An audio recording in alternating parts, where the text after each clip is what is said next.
Yes, good morning students. Today we discuss about privatisation.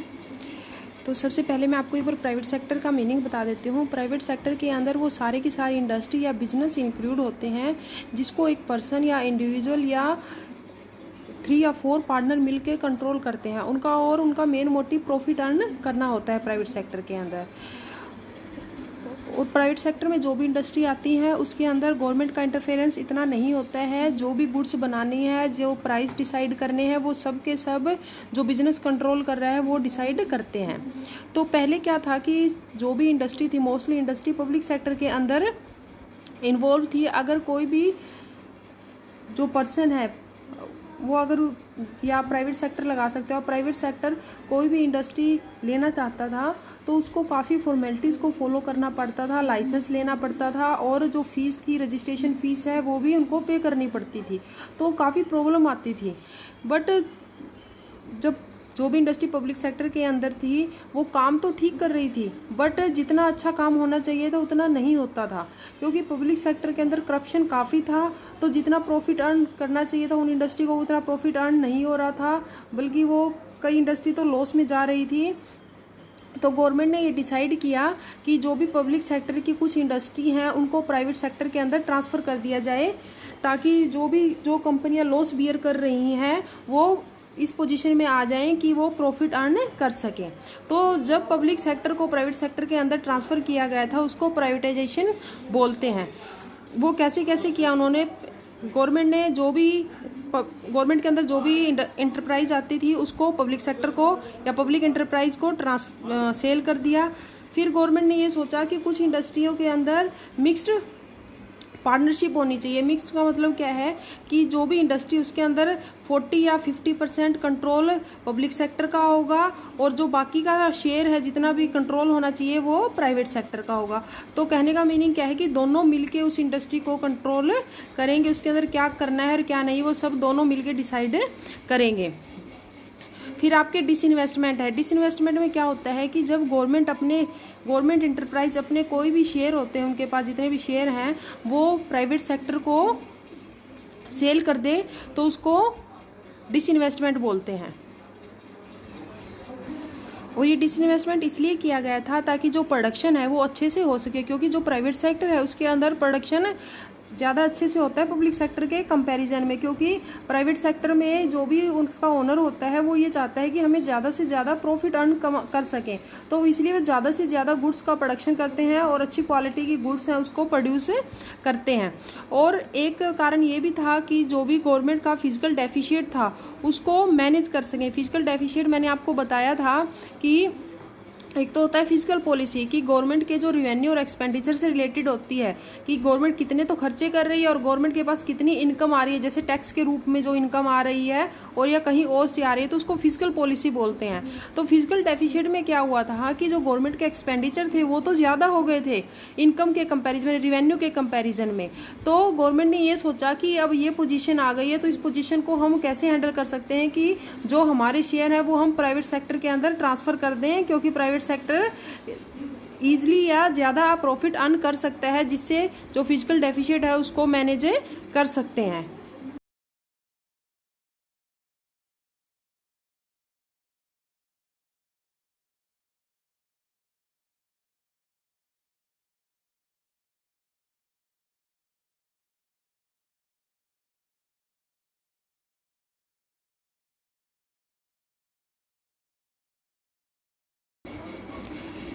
Second क्या है कि जो प्राइवेटाइजेशन की नीड क्यों हुई थी, ये इसकी नीड इसलिए हुई थी जो पब्लिक सेक्टर एंटरप्राइज है या उनके जो परफॉर्मेंस थी वो काफ़ी पुअर चल रही थी, काफ़ी वीक थी। तो इसलिए सोचा गया कि इन सेक्टर को पब्लिक सेक्टर को प्राइवेट सेक्टर के अंदर हम कन्वर्ट कर दें या ट्रांसफ़र कर दें।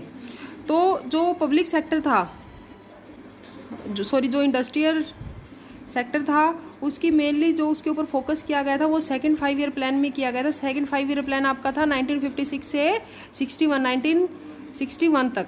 तो उसमें क्या हुआ था कि जो पब्लिक सेक्टर उसने काम तो अच्छा किया था कि इकोनॉमी की ग्रोथ में उन्होंने कुछ रोल तो प्ले किया था, और पब्लिक सेक्टर के अंदर जो इंडस्ट्री थी उन्होंने डाइवर्सिफिकेशन ऑफ इंडस्ट्री इसको भी इंट्रोड्यूस किया था। इसमें क्या था कि डिफरेंट टाइप की इंडस्ट्री को इंट्रोड्यूस किया ताकि लोगों को अच्छे गुड्स अच्छी क्वालिटी की गुड्स मिल सके और जो इकोनॉमी है उसकी ग्रोथ हो सके और जीडीपी भी इम्प्रूव हो सके इकोनॉमी की। फिर जो पब्लिक सेक्टर के अंदर जो भी इंडस्ट्री थी उसके अंदर जो स्ट्रक्चरल ट्रांसफॉर्मेशन था उसके अंदर भी चेंज आया था। स्ट्रक्चरल ट्रांसफॉर्मेशन क्या होता है कि जैसे जो लोग एग्रीकल्चर या इंडस्ट्री में लगे हुए होते हैं उनके अंदर चेंज आना। चेंज कैसे कि पहले जो लोग थे मोस्टली एग्रीकल्चर के अंदर लगे हुए थे, तो अब वो लोग वहाँ से शिफ्ट होकर कहाँ ट्रांसफर हो रहे थे, इंडस्ट्री की तरफ। और जितने लोग इंडस्ट्री में आएंगे गुड्स का प्रोडक्शन उतना ज़्यादा होगा और गुड्स का प्रोडक्शन ज़्यादा होगा तो उससे जो जीडीपी है वो भी इंक्रीज होगी। तो जो पीएसयू है, जो आपका पब्लिक सेक्टर अंडरटेकिंग है, उन्होंने क्या प्रोवाइड करवाया था हमें, नवरत्ना। ये नवरत्ना मैं अभी आगे आपको बताती हूँ कि क्या क्या था इसके अंदर। ये सब तो पब्लिक सेक्टर के बेनिफिट लगा सकते हो आपकी ये रोल प्ले किया, बट फिर भी इन सब के होने के बावजूद भी जो पब्लिक सेक्टर है वो लॉस बियर कर रहा था, क्योंकि जैसे मैंने अभी बताया था आपको कि इसके अंदर क्या होता है, जो करप्शन वगैरह काफ़ी होता है। लोग ये सोचते हैं कि इसमें हमारा बेनिफिट है तो वो अपने बेनिफिट के लिए सोचते हैं उसमें ज़्यादा, तो करप्शन काफ़ी होता है उसके अंदर।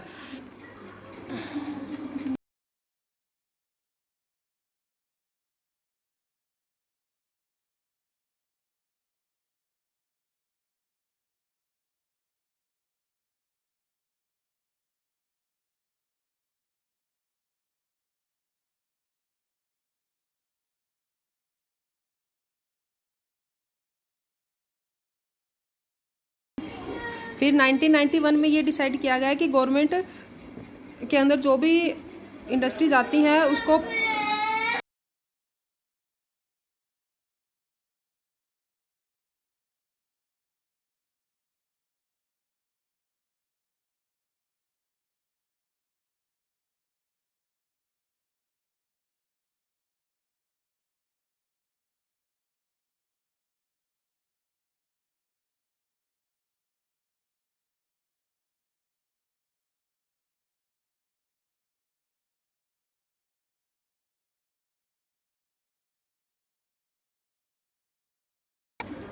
उसको प्राइवेट सेक्टर के अंदर ट्रांसफ़र कर दिया जाए। फिर गवर्नमेंट ने ये भी सोचा कि जो नवरत्ना है उसको भी, जो प्राइवेट सेक्टर है उसको सेल कर दिया जाए, बट कुछ पॉलिटिकल इंटरफेरेंस की वजह से बाद में यही डिसाइड किया गया कि जो नवरत्ना है उसके ऊपर होल्ड गवर्नमेंट सेक्टर का ही रहेगा। तो अब मैं आपको बताती हूँ कि नवरत्ना और महारत्ना और जो मिनी रत्ना थे वो क्या क्या थे हमारे।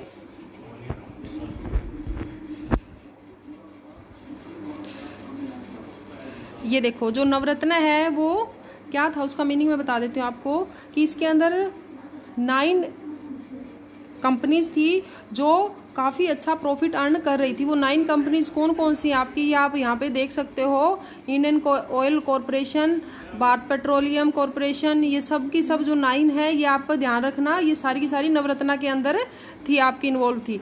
उसके बाद क्या था, महारत्ना। महारत्ना में क्या था, 2009 के अंदर जो गवर्नमेंट ने है वो महारत्ना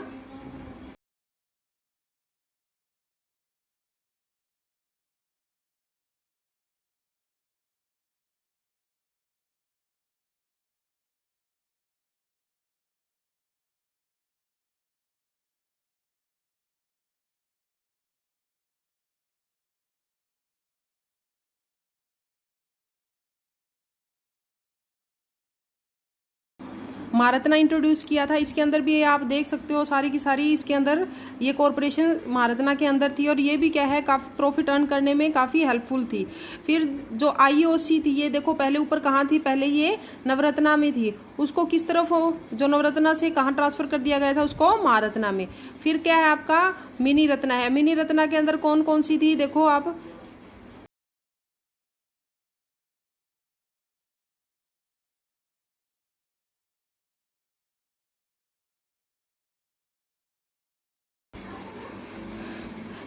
मिनी रत्ना इसलिए इंट्रोड्यूस की गई थी ताकि जो पब्लिक सेक्टर हैं उनकी जो एफिशिएंसी और प्रॉफिटेबिलिटी है उसको क्या कर सके, इंक्रीज कर सके। एफिशिएंसी का मीनिंग क्या है कि जितना प्रोडक्शन लोग वहाँ कर रहे थे उसको और ज़्यादा से ज़्यादा कर सके, और प्रोडक्शन जितना ज़्यादा होगा वहाँ पे प्रॉफिटेबिलिटी भी क्या है उतनी ही ज़्यादा होगी। इसलिए जो 75 पब्लिक सेक्टर अंडरटेकिंग है उनको मिनी रत्ना से ऑडिट किया गया था। उसके बाद देखो आप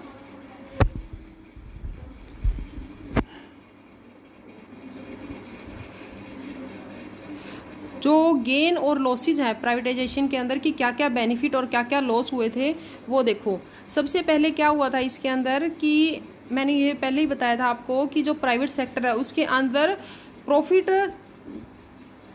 अर्न करना मेन मोटिव होता है।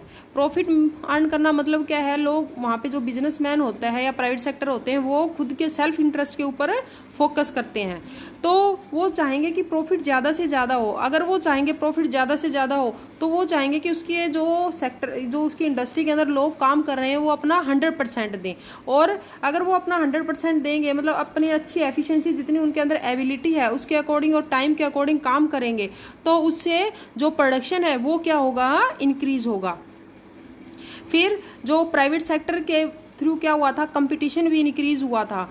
कंपटीशन इंक्रीज होने से क्या हुआ कि जो कंपटीटर इंडस्ट्री थी उन्होंने सोचा कि हमें इससे बेस्ट करना है, हमें इससे बेस्ट करना है। तो इस तरह से इस चक्कर में जो भी उन्होंने टाइम के अकॉर्डिंग न्यू टेक्नोलॉजी को अपडेट किया, मतलब उसके अकॉर्डिंग जो भी गुड्स थी उसका प्रोडक्शन किया। अगर न्यू मशीनरी की उनको नीड थी तो वो न्यू मशीनरी लेके आए।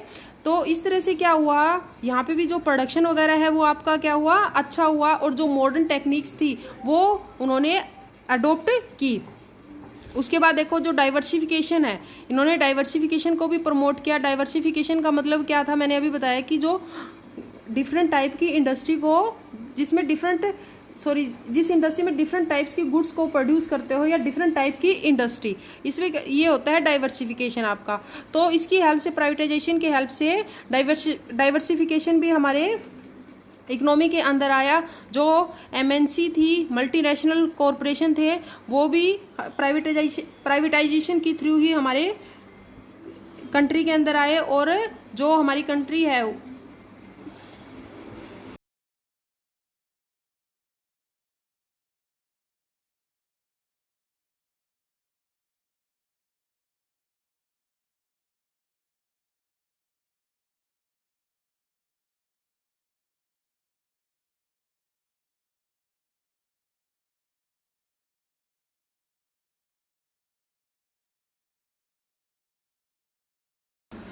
उसको हाई प्रॉफिट हुआ। उसके बाद देखो आप अब ये सोचोगे कि एमएनसी से हमारी कंट्री को कैसे प्रॉफिट हुआ। वो ऐसे प्रॉफिट हुआ कि जब कोई भी हमारे यहाँ आती, कोई भी जैसे बाहर की फॉरेन की कंपनी आती है तो उनको पहले तो क्या है, एक फीस देनी पड़ती है कि हाँ आप यहाँ पे हमारी कंट्री के अंदर आ सकते हो। और क्या है, ये हमारी जो कंट्री है उसके अंदर न्यू न्यू गुड्स हैं उनको प्रोवाइड करवाते हैं, जिससे लोगों का जो स्टैंडर्ड ऑफ लिविंग है वो भी क्या होता है, इम्प्रूव होता है। और जब एमएनसीज हमारी कंट्री में आएंगी, इसका एक मेन बेनिफिट ये भी हुआ कि जो हमारी इंडिया की इंडस्ट्री थी उन्होंने सोचा कि अब एमएनसी हमारी कंट्री के अंदर आ चुकी है, तो अब हमें क्या है, हमारी जो इंडस्ट्री, जिस इंडस्ट्री के अंदर हम काम कर रहे हैं उसको और ज़्यादा से ज़्यादा इम्प्रूव करना है। तो इस कंपटीशन, इसे भी आप कंपटीशन ही लगा सकते हो कि उसके चक्कर में भी उन्होंने क्या है, जो गुड्स बना रहे थे उसको और अच्छी क्वालिटी की गुड्स बनाया और जो प्राइस है वो रीजनेबल रखे, जिससे क्या है प्रोडक्शन भी उनको प्रॉफिट भी हुआ, प्रोडक्शन भी इंक्रीज हुआ और जो हमारी जीडीपी की, जो हमारी इकोनॉमी की जीडीपी इंक्रीज करने में भी हेल्पफुल हुए। उसके बाद जो प्राइवेटाइजेशन है ये, इसमें मेन फोकस कंज्यूमर के ऊपर होता है। कंज्यूमर को सबसे मेन प्रेफरेंस दी जाती है, क्योंकि उनको पता है कि अगर कंज्यूमर की टेस्ट को ध्यान में नहीं रखा, अगर उनके अकॉर्डिंग गुड्स को प्रोड्यूस नहीं किया, तो जो उनका बिजनेस है वो लॉन्ग टाइम तक सर्वाइव नहीं कर सकता है। तो इस तरह से जो कस्टमर है या कंज्यूमर है उनको प्रेफरेंस दी गई और उनके अकॉर्डिंग गुड्स का प्रोडक्शन किया गया और उन्हें इस टाइप की गुड्स प्रोवाइड करवाई गई जिससे उनकी जो भी अच्छी, जो उनका स्टैंडर्ड ऑफ लिविंग है वो भी क्या हो सके, इम्प्रूव हो सके। फिर उसके बाद देखो इसके लॉसेस क्या क्या थे। लॉसेस तो मेन ये आपको कॉमन सा है, ये आपको पता ही चल गया होगा कि इसके अंदर सोशल वेलफेयर के लिए काम नहीं किया गया था। मेनली बस क्या है, खुद के मोटिव को देखा गया था कि ज्यादा से ज्यादा क्या है, प्रॉफिट अर्न करना है। तो ये भी नहीं देखा गया था कि जो पुअर पर्सन है वो इस जो हम गुड्स बना रहे हैं वो परचेज कर भी सकते हैं या नहीं। उन्होंने मेन ये सोचा कि हमें ऐसी गुड्स प्रोड्यूस करनी है जिससे हमें हाई से हाई प्राइस मिल सके। तो वो ऐसी गुड्स को प्रोडक्शन कर रहे थे जो रिच पर्सन है वो परचेज कर सकते थे, बट जो वीकर सेक्शन थे सोसाइटी के वो उनको परचेज नहीं कर सकते थे। तो इसके अंदर क्या है, ये सिलसिला ट्रेजेडी है आपकी ये जो थी आंध्र प्रदेश से रिलेटेड थी। इसके अंदर जो भी एक एरिया था उसके अंदर पावरलूम इंडस्ट्री थी, टेक्सटाइल इंडस्ट्री बोल सकते हो, जिसमें आप कपड़े की जो बुनाई वगैरह होती है वो थी। तो इसमें जो लोग काम करते थे, जो उनको पैसे मिलते थे, उसी से अपना वो गुजारा करते थे। बट जैसे ही प्राइवेटाइजेशन हुआ उससे क्या हुआ कि जो भी वहाँ पे पावर सप्लाई था उसके ऊपर क्या है टैरिफ रेट ज़्यादा लगा दी, कि जो आप ये लगा सकते हो कि इलेक्ट्रिसिटी के जो चार्जेस थे वो क्या है ज़्यादा आने लग गए, जिससे इंडस्ट्री के ऊपर क्या आया बर्डन आया कि इंडस्ट्री इतने टैरिफ नहीं दे सकती थी। तो उन्होंने क्या किया, जो लोग थे वहाँ के उनकी वेजेस कम कर दी। तो लोगों की वेजेस कम कर दी तो अब क्या है वो जो अपनी नेसेसिटी की चीज़ें थी उनको भी नहीं परचेज कर पा रहे थे। तो इससे हुआ क्या कि कुछ लोगों ने तो वहाँ पे क्या कर लिया था, डिप्रेशन में आ गए। डिप्रेशन की वजह से उन्होंने क्या किया, सुसाइड कर लिया। तो जो 50 वर्कर है उन्होंने क्या किया था, सुसाइड कर लिया था उस टाइम। तो उसको क्या बोला था वहाँ पे, सिलसिला ट्रेजेडी बोला था। ओके स्टूडेंट्स, आज के लिए इतना ही। ग्लोबलाइजेशन है वो हम नेक्स्ट वीडियो में डिस्कस करेंगे।